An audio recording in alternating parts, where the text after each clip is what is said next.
There's no need to struggle any longer with your living room layout. In fact, I'm going to teach you the best 5 layouts on YouTube and what you can do right now in your home to make your room look absolutely elevated just by following one of these 5 steps. Follow me. And since so many of you asked, today I am wearing a crisp white shirt from Brooks Brothers. Everything will be linked in the description section, so you can go right to it. In addition, I'm wearing pants from Neely Lotan. My shoes are Prada. My earrings are Anthropologie, and that's it. If you have questions regarding how to specifically design your room, or you need help with your layout or anything else, you can certainly book a Zoom session with me through the expert. All you have to do is click the Zoom link in the description section and it'll make an appointment right for you. The very first layout is not for the faint of heart. It is the one that is probably most challenging, but it is the most elevated, shall we say. Take a look at this particular layout. You're going to notice that there are 2 identical sofas that, instead of facing each other, are basically butting up to one another from back to back. And this particular scenario allows you to create a more expansive space, a more hotel lobby-esque type of space. Now, don't worry, we are not just going to look at gigantic rooms that are, out of this world. We are going to look at all types of layouts that are going to work for your space. And we're even going to look at small space layouts that are really fantastic. What the back-to-back sofa allows you to do is create 2 separate events in one room. So by that I mean, perhaps all the girls want to congregate to one area and all the men to another, or whatever the scenario may be. This particular layout allows you, I call this the hotel lobby layout. It allows you to be able to do that, because once you create this double scenario, it is great, by the way, for a very, very large room. You are really able to section off 2 areas in one room but make it look very homogeneous. Here we have, as you can see, the red velvet sofas. This is Naomi Watts' apartment that was featured in Architectural Digest a few years ago, where the focus of the room really is that vibrant red. And of course, the sofas are in that color. And I just think that this is a really great way of dividing a space that will allow you to have multiple scenarios where perhaps kids are on one side, adults are on the other side, or anything else that you can think of. In this case, you definitely need to have 2 sort of different setups. If you have identical sofas, you can't have the rest mimic each other because it just looks too mirror-like, if that makes sense. So on one side, you're going to have a different coffee table. Perhaps on the right side, you're going to have, a glass coffee table. And on the left side, you're going to have an ottoman coffee table. You're going to have different chairs on each side. You want to mix it up, have a thread of continuity, but definitely cannot mimic the exact same setup on both sides. The next setup is exactly the opposite of what we just talked about. Now you've got 2 sofas that are looking at each other. They are parallel to one another, and they're center stage in the room. I particularly love this setup. I think it's very doable for many people. For those of you who have difficulty doing design or can't commit to a certain look or feel or don't know what to do, buying 2 sofas that are identical and having them face one another is really an easy task, and it looks very good. Additionally, depending on the size of the room, you can keep expanding. So you can really bring your grouping of your sofa in the middle of the room. If you have more space, you can create various areas on the outskirts of that room. That is a great way to be able to furnish a large room and create different sitting areas. If you look to the top right or to the left, you've got 2 club chairs and a table. Perhaps you could do a backgammon table there or some kind of card table. On the right, you have a seating area next to a window. Whatever the room dictates, the idea is that the center of the room is full with the sofas, and then the outskirts, you are having different little smaller vignettes. If you look at this Parisian apartment, you will note that there are 2 identical sofas that are facing each other. Now, the sofas could be let's say you have a right arm that's facing a left arm. So if you've got 2 Kagan sofas that are serpentine, they can have the opposite serpentine shape and they can mirror one another, if that makes sense. Or you can just do identical sofas. You also have, a beautiful coffee table in the middle. You've got the fireplace that's center stage, that's in between the two sofas. If you've got this layout, this is a really great way of incorporating the two sofa look. And then I love popping in one architectural chair. As you can see, the black leather chair, the mid-century chair that's in this room looks fantastic. And then perhaps having an old school credenza mixed with this beautiful symmetrical sofa situation really comes together beautifully. In this particular layout, as you can see, we've got two curved sofas that are facing each other. This is also a no-brainer. If you are at a loss as to what to do, find curved sofas, have them face one another, throw in a round rug. You cannot go wrong with this look. I think it's spot on. The next layout, number 3, is the single sofa double chair layout. This is a very traditional layout, but it works, and it works well. It works well because of the fact that one sofa sometimes is enough in a room that is not that large in scale, and you don't want it to feel heavy. So if you want a room to feel less heavy, a little bit less formal, this is a great layout. I would do one sofa, and then I would have two chairs that are facing this large sofa. This could be a 2-seater, a 3-seater. Typically a 3-seater would look better. And then you can have fun and pick two crazy chairs, or make sure the chairs, though, in this case, are identical. If you want to have different chairs, then that's a whole different layout. But in this case, if you're going to have them positioned the way that you see in this photograph, you have to make certain that they are identical. Here's a great example of what I'm talking about. You have a 3-seater sofa that's in coffee colored, and then opposite the sofa, you've got two club chairs that are white and fresh and different. I like having a little differentiation between the sofa and the chairs. You do not want them to be of the same set. I think it looks a lot better and a lot more elevated if you've got two different types of periods that are mixed in and mixed in well. You guys know I love mixing my periods. That is the trick to interior design.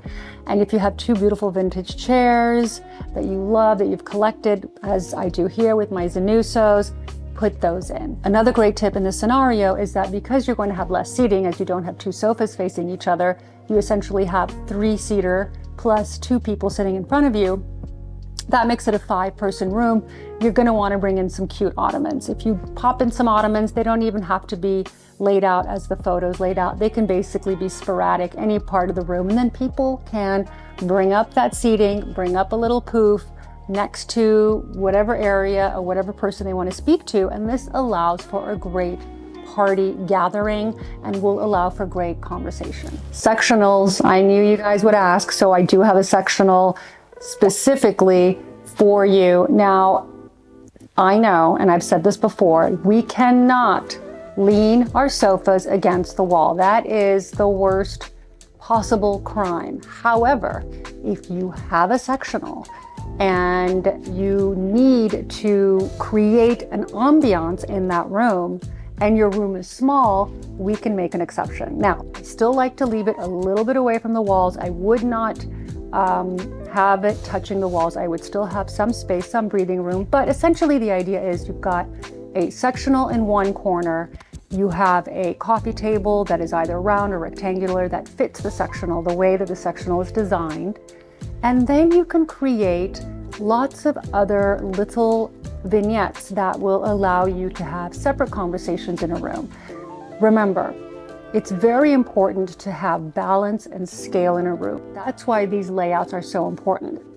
Take time in looking at them, observing them. Find what it is about this layout that works and just try and mimic it. If you've got a love seat right now, or if you've got a sectional and you don't feel like your room is coming together, move it around. Just put it in another corner or move it to one side or the other.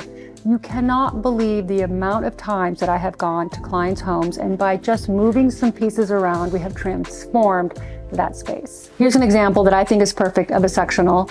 Now, in this case, you see that it is away from the walls slightly. You've got a credenza behind the sofa. I prefer it this way, if room permits. If your room is small and you live in an apartment or in a small city, you're going to want to, of course, push your sectional to the wall. Not touching, at least give it a little breathing room, but this is a great scenario. Something else you can do with a sectional that you can't do with most sofas is that you can divide a room. A lot of great rooms exist where kitchens are open to the living room, etc. Kitchens are open to family rooms, and you want to sort of define the spaces without partitioning the spaces per se. And this is the way you do it. You float your Mario Bellini sectional right in front of what would have been, or what is the kitchen, and you create a sectional situation that really defines the new space that you have in front of your kitchen. This is not only a great way to do it, but this is actually looks amazing, quite elevated, and it allows you to be able to have, you know, a larger seating area for more people. Sectionals tend to be for family rooms because of the fact that they require a lot of seating, and this is a great example of how to do it. As promised, we are going to look at the small space layout, which works time and time again. You're going to need a sofa, most likely, because you want to get maximum seating. And all you have to do, again, is float it. You can float it in a very small space. You do not need to push it up against the wall under any circumstance, even in a small space, because you've now created a living room that perhaps didn't exist and won't look like a pathway. The problem with pushing your furniture to the walls is that that room becomes a hallway or a pathway. This is a small apartment. You can tell the door swings basically into the furniture. And the reason that that is probably because there's really no other way to do this room. And a lot of people have this particular layout and don't think about doing it this way. This is a great way to float your sofa, and this is how it's not going to look cluttered. Instead of having your coffee table in front of your sofa, I recommend getting a coffee table ottoman, like a duo, that you can push to one side so that if you need to have a little bit more of a breathing space, you can, and you can incorporate it when you need to, or move it to the corner when you don't need it. So this is very versatile. And you can also have a pair of chairs that are sporadically placed in the room. If your chairs are interesting enough and they are not necessarily together, you can have one in one corner, as you see in this room, or one in another corner. This is really a great layout. I urge you to try it if you've got 2 chairs and a sofa in a small space, and I'm dying to know how it turns out. Here's a perfect example of what I was talking about. You've got your sofa that is pretty large. You can actually go larger on that piece because of the fact that that is really your only seating, and then you've got 1 chair perhaps to the left.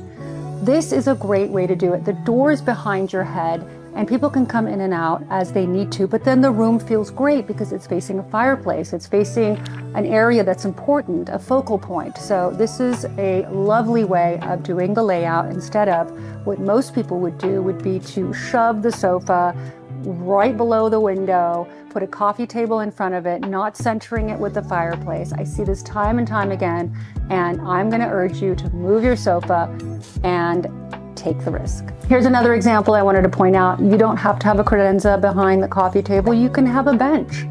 This can lead into the room. So you're not walking into the sofa, you're walking into a room. And what you're seeing is the glimpse of a sofa.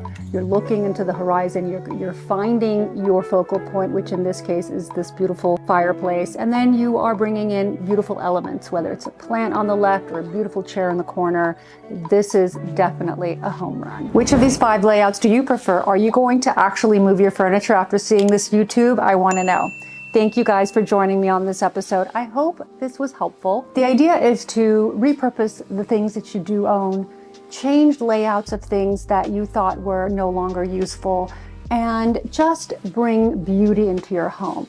That is really my joy and my way of sort of giving back to you and gifting you perhaps a different vision or a different way to look at things. Most of us crave change. We get tired of the same thing, but we end up not touching our homes after we've placed our furniture one time.